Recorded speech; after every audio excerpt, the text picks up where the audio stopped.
Dənizkənarı obyektləri menyularında tez-tez rast gəlinən dəvə qutabı diqqət çəkir. Ancaq aparılan araşdırmalar göstərir ki, ölkədə nə bu qədər dəvə kəsilir, nə də dəvə əti idxal edilir. Bu uyğunsuzluq isə dəvə qutabı adı altında təqdim olunan ətin həqiqi mənşəyi ilə bağlı suallar yaradır. İstehlakçılardan daxil olan müraciətlər əsasında Azərbaycan Qida Təhlükəsizliyi Agentliyinin Abşeron Xızı regional bölməsinin əməkdaşları tərəfindən Sumqayıt şəhəri Sahil küçəsi ərazisində fəaliyyət göstərən bir sıra ictimai yaşayış obyektlərində reyd keçirilib. Nicat restoranında aparılan reyd zamanı restoran nümayəndəsi müştərilərə dəvə qutabı təqdim etdiklərini bildirsə də, istifadə olunan ətin mənşəyini və təhlükəsizliyini təsdiq edən müvafiq sənədləri təqdim edə bilməyib. Zəhmət olmasa mənim həmin dəvə ətini bizə müvafiq müşahidə sənədlərini təqdim edə bilərsiniz?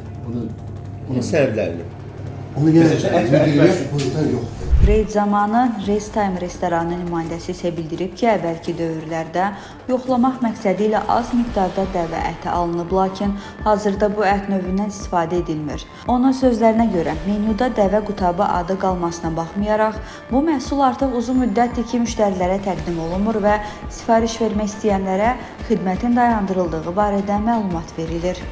Bilirsiniz də, dəvə əti altında satılanda artıq orada istehlakçıların hüquqları pozulur, istehlakçının aldatmasına gətirib çıxarır.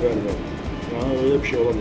Kadrlardan da gördüyünüz kimi, istehlakçılar tərəfindən daxil olmuş müraciətlər əsasında aparılan reyd zamanı dəvə qutabı adı ilə istehlakçılara təqdim olunan qutabların tərkibində istifadə olunan ətlərin mənşəyi və təhlükəsizliyi barədə sənədlərin mövcud olmadığı məlum olmuşdur.